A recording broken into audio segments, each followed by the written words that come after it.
versus Michael Hamilton. We are going to be flying through this one, folks. I will try to make sure to not increase my rate of speed, because I know I can speak somewhat quickly, to match these two world-class players, as we've got just a Stony Wootenhog taking 2 cards out of the Levia player here. Once again, just to set the stage, Majin Bay 6-0 on Prism. Michael Hamilton 6-0 on Levia. They were the pod just close by. This is round 7 here, the final match that we get to watch today of day 1 of the National Championship. We're going to be starting things off with a Deadwood Rumbler. Tell you what, you speak faster, and to make up for it, I'll speak slower. I don't think anyone would like that. So I do want to point out Majin Bay over there pitching the one that gives plus attack and Phantasm. Man, the name of the card is escaping me. Oh, Phantasmify or something? Phantasmify, yes, that's the one. Now, that's very crucial for the pitch tag, especially given that Majin Bay has represented Dreamweavers in that arm slot. So, no sneaky popper on the Warmonger's recital into a Herald like we saw in the previous match. This is going to be, when those Dreamweavers are popped, you can imagine it's going to be a massive attack buffed by something like the Phantasmify or even Warmonger's recital. Absolutely. So the Deadwood Wumbler, the Deadwood Rumbler there was coming in for 8. 3 cards were given by Majin Bay. 2 of them were 2 blocks, so 1 damage leaked through. Once again, like we saw in the last game, this is an Illuminate coming in. It's a 0 for 4. If it hits, goes to Soul, which is critical in these Prism decks. We need Soul to turn on the Spectral Shields and keep on going. Yep, so I think Majin Bay seems to be trying to prioritize non-Phantasm attacks, which totally makes sense when you're against Olivia. We saw the first turn he went Stony Wootenhog, and this turn you're going Illuminate. So it seems like he's really opting to not let Michael get value from those poppers. Absolutely. So this is a 0 for 4, representing a breakpoint. We do have the Hooves of the Shadow Beast there for Michael Hamilton on Levia. So, not...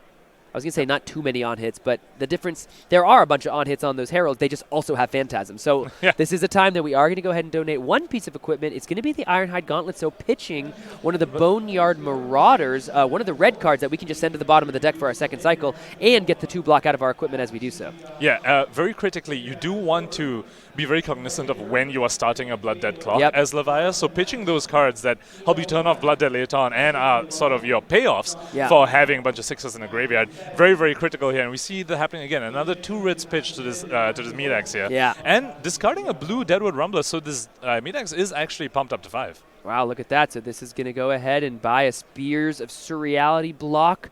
Anything else as well? It's going to be a Parable of Humility. So that's going to take a pound for a pound and a Blinding Beam to the bottom of the deck. But the Parable of Humility now decreasing all attacks while attacking and defending by 1. Huge time to find a window to play that instant speed effect. That's a costly effect, costing 4. Now, because the Iris of Reality, it cost 4. Here's 4 damage. Yep, and this is way harder to deal with than compared to a Spectral Shield. In a Spectral Shield, you can just leak a couple of damage. That Spectral Shield's gone. That's not my ability on the prevention damage. This has Spectra. The cursed Spectra, which has made its way back into the CC format. But yes, this is going to be very difficult for Levia to deal with. Spectra is difficult for any class to deal with. Now, of course, Hooves of the Shadow Beast to some extent can just generate action points. So, there is some outplay there, but, it's not what you want to be using the Hooves for. And we're just going to see the Meataxe swing into the Parable, but because... Oh, we're going to go ahead and take a look at it. If we attack with the Meataxe here, if I'm not mistaken, we don't draw and discard because the attack never happens, right? Yes. That's my understanding as well. Yeah. Similar how, back in the day when you send, say, a Spellblade Assault into a Spectra, you don't get the rune chance from it. So, And then a Deep-Rooted Evil headed to the bottom of the pitch stack there for Michael Hamilton. Some really nice Levia cards he was able to find.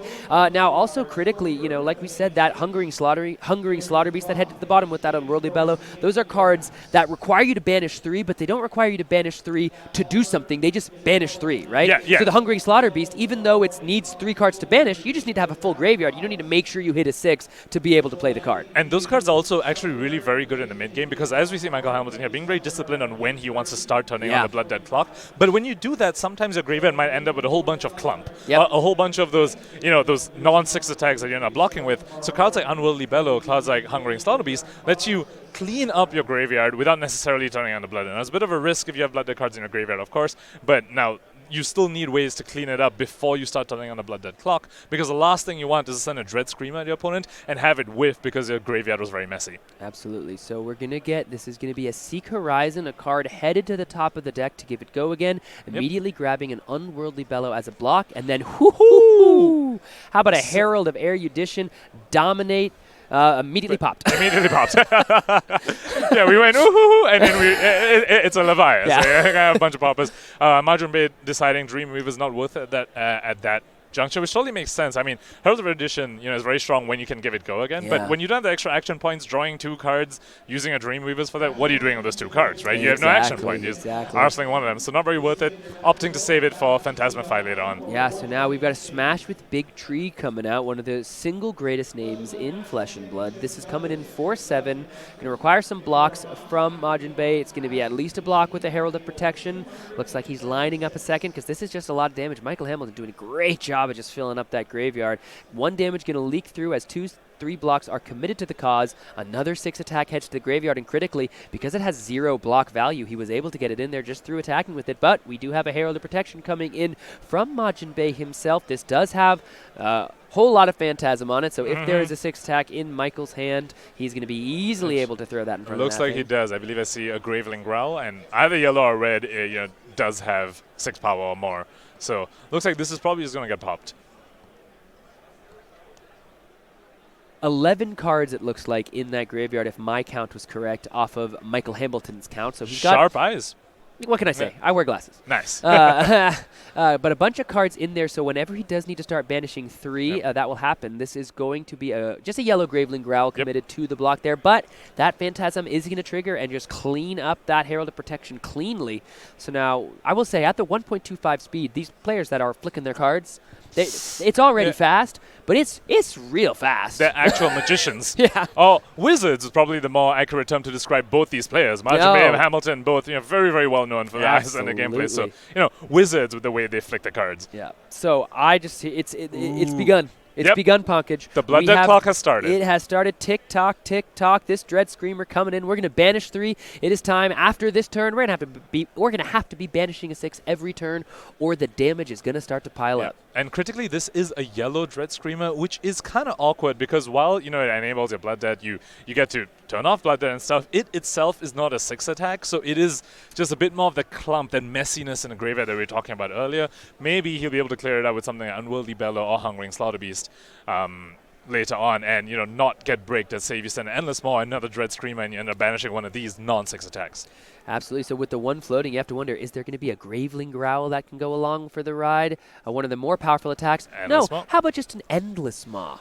This is a very, very strong attack. And it looks like he closed the chain to put that yellow Dread Screamer in the graveyard, and that's, I don't know full state of his graveyard here, but that's a very, very heads-up play if you want to get rid of more clump. If you know that that yellow Dread Screamer isn't really going to increase your odds of missing that badly, you just say, all right, I'm going to close the chain, put that there, and hopefully get that out of the way to, keep as many 6s in the graveyard as I can. It looks like he did hit a Deadwood Rumbler, so this Endless Maw is coming in for 9. Now, this is very, very strong. This is exactly what you want to do once you start turning on your Blood Dead. Dread Screamer, Endless Maw. It was yellow Dread Screamer, but this is still 14 points of value from 4 cards. Absolutely, and 3 damage going to leak over as 2-3 blocks committed there. Couple Heralds being sent on the defensive. Majin Bay just going to Arsenal, draw up. Michael Hamilton working off a 4-card hand. No Arsenal for the World Champ and the defending National Champ. Again, this is our last round of coverage for the day of the first day of the National Championships for the United States here in Flesh and Blood. So Michael Hamilton working at 19 versus Majin Bay's 11. He's going to start off with another Dread Screamer, and this one, it looks ruby red. Yep. And at this point, Majin Bay is probably very heavily considering whether he can fatigue Hamilton or have him die to his own Blood Dead. We talked about this potentially being a game plan earlier. Now, however, Majin Bay did leak some damage earlier on to send stuff back. So, if you do want to commit to fatiguing Leviathan, you do need to sort of do it early and not be in a state where you've already taken damage. So let's see whether he pivots to do that. It looks like he's only blocking 3 on his Dread Screamer. So he's saying, you know what? No, he wants to continue playing the tempo game. Yeah, I mean, if you're going to take 3 off a random Dread Screamer, that does lead us to believe here watching that fatigue is not on the menu, so to speak, at least right now. That Illuminate being committed to the block, Got a couple more cards in hand. We're going to activate the Blood Drop Brocade here, get a second resource, which is going to allow us to just come in with another smash with Big Tree. Here's just so, 12 damage, but not needing necessarily as many cards to do so as you might otherwise. 6 more damage going to the chain. We got a... my eyes are fast. They're not that fast. Couldn't count Michael Hamilton's deck there. But it looks like we might just be putting equipment in front of it using a Yellow Seek Horizon to pitch. So only 2 more damage leaking across. And Majin opting to, try and match Levia's tempo over here, as opposed to just blocking out and hoping they die to their own blood debt. You have to wonder, or you have to know that he's planning to do it without a bunch of Phantasm attacks, because if you're going to try and rely on playing a tempo game against a deck like Levia, you better not be sending Phantasm attacks at them. And we see that happening right here. Rally the rear guard being used offensively here by Majin. I will say, if we're talking about the tempo game and the trading of life, we're looking at a bit of a disparity here. Michael Hamilton sent out a clean 19 to Majin 6. We've just got this rally the rear guard coming in. Is it for 4? Is the yellow for 4 or for 3? It's not too impressive. Let's just say that. Yeah. And Hamilton with a massive life lead here can easily just take this to, maintain the tempo. Looks like we do see an Adrenaline Rush in the hand there. Another Deadwood Rumbler, perhaps. Again, flicking with the Fury of 1,000 Suns at the 1.25 speed, but probably a number of options for her. We haven't seen the Hooves of the Shadow Beast get blocked with yet, and you have to imagine if we're going to try to go as wide as we possibly can, the ceiling for Levia in these draft games often revolves around Dread Screamer, Hooves of the Shadow Beast, and just some crazy stuff. So it looks... Oh, you called it. Come on, man. Absolutely called it. Come on, man. I did speak to Michael Hamilton before this, and I do know that he only has the one red Dread Screamer. I don't know how many other colors of Dread Screamer he has, but I know of the reds, that is the only one that he just used the previous turn. So yeah, it does seem like it's about time for the Hooves of the Shadow Beast to sort of be a pseudo Dread Screamer, because you play something like a Boneyard Marauder, something like that banishes cards from the graveyard, activate Hooves of the Shadow Beast. Now that Boneyard Marauder is basically Dread Screamer. Absolutely. So now we're going to go ahead and pitch that Adrenaline Rush. We've got another Dread Screamer. So this one's only a blue one, only coming in for 4. Got a lot of graveyard, but if we keep banishing 3 every single turn, got to make sure we have enough to finish this game out. Checking out it. Yeah, that's that Deadwood Rumbler headed to the bottom of the deck alongside the Adrenaline Rush. Majin Bey wanted to see what that pitch stack is looking like. Yeah, and definitely not helpful when you are adding cards to your graveyard that aren't 6s like this blue Dread Screamer. It's got the same problems we talked about with the yellow Dread Screamer, except this is coming for 1 less. Blood Drop Brigade. Oh, and that yellow smash with Big Tree. I don't know if it was the only one, but it definitely does have 6 power, so it's going to give the go again here. Buying 1 card out from Majin Bey's hand. He's going to go down to 5 after the block, and then just boom, here's that Deadwood Rumbler coming in for a big ol', I believe, 8. Yeah, that's a red Deadwood Rumbler. Now, I did put a whiff in the graveyard. I believe it's a blue Boneyard Marauder, so, not a 6, so Hamilton doesn't get to banish a card from a graveyard. Not that it really matters. Yeah. You don't want to banish your own card at this point, and also you're not going to... there's no point in banishing anything from Prism's graveyard. And this Consuming Aftermath that's in the pitch, again, Majin checking it out because that's another way. We saw that in the last game as just a critical popper, but equally as effective on offense because it is a way to dominate in the Levia deck. You have the Convulsions from the Bellas of Hell, and then you have these Consuming Aftermaths. So, with 1, 2, 3, 4, 5, 6, 7, 8, 9, like 10-ish cards, that Consuming Aftermath gonna come back in the next, 3 turns. 4 turns. That's a way to close the game out, especially if you can get your opponent down to much below 5. And you're thinking about dominate later in the game. You're thinking about that dominate. Here's an attack for 8 when you're at 5. Yeah, this is way more than lethal being presented right now. And you have to wonder the Dreamweavers that are just sitting there. Majin Bey never got value out of it, and at this rate is seeming unlikely to get value out of it as well. So you have to wonder whether he regrets not popping it early in the game when he did have the Phantasmify and chose not to use it. Cards now, we're setting up that pitch stack. Let's see if we can see how he wants to do it. It looks like he might have put the Consuming all the way to the bottom, but I couldn't tell. I think that was the first one he would see. Yeah.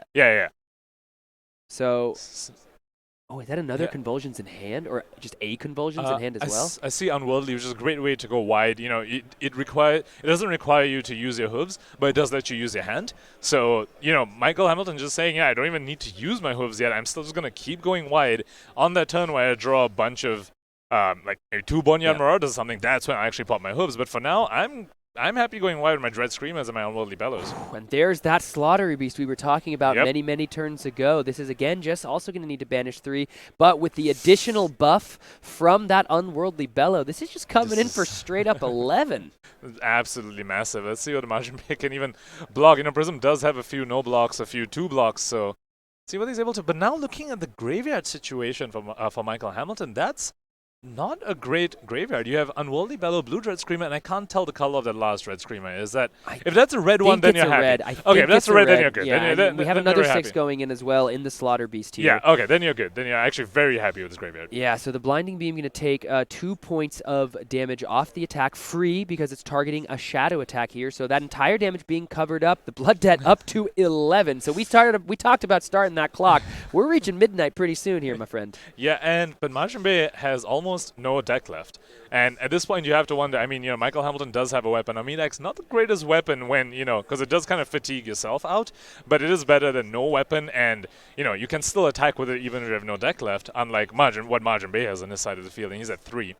Absolutely. So we can see Michael Hamilton been very carefully sculpting the end of the game. We just saw some of it come into play there with that Slaughter Beast. If it was the one pitched, perhaps he had a second one in the deck. But we've moved through the deck with such ferocity. There's that Deep-Rooted Evil. So yeah, okay, we're back at the pitch deck because there's the Deep-Rooted Evil. Yeah, though, I mean, Deep-Rooted Evil in your hand at this point is not where you really want it to be. You really want that to be in your graveyard somehow. Yeah. The only way is, if you played it earlier, because then you can actually do the recursion. But it looks like he doesn't actually need to do that at this point with how far ahead he is in the game. So you might see him start with. Interesting that he's choosing to start with the Deadwood Rumbler. It means he's very confident. He knows what's on the top of the deck. He's kind of guaranteed. Oh, no, pitching the Hungering Slaughter. Yeah, starting with Boneyard Marauder. It makes sense. So now he knows he's going to guarantee banish a 6 and then be able to activate the hooves, which he's waiting to do all this time. Probably take Majin Bey's whole hand, make him just draw that last card and say, all right, here is the lethal damage that you only have 1 card to block with. Yeah, looking at it, we've been talking about cards left in Michael Hamilton's hand. I haven't even noticed that poor Majin is sitting over there with just a single lonely card remaining. He's been donating so many cards on the defensive. This isn't, your classic fatigue list as it is, or your, fatigue strategy. This is what they call fatigue through damage. Put so much pressure on your opponent that you have no way of keeping any cards. And if your 1 card is buying 4 cards out of a block, then all of a sudden you're going to be running out of deck pretty quickly. Yeah, Majin Bey with the, with the second cycle, as we were talking about, a bunch of 2 blocks in his hand, only blocking 4 with 2 cards on the Boneyard Marauder, and now there's a Deadwood Rumbler on the chain here. Let's see. Oh. That's going to be it right there. There's a couple blinding beams. And that is a big ol' attack coming in with that Rumbler to close the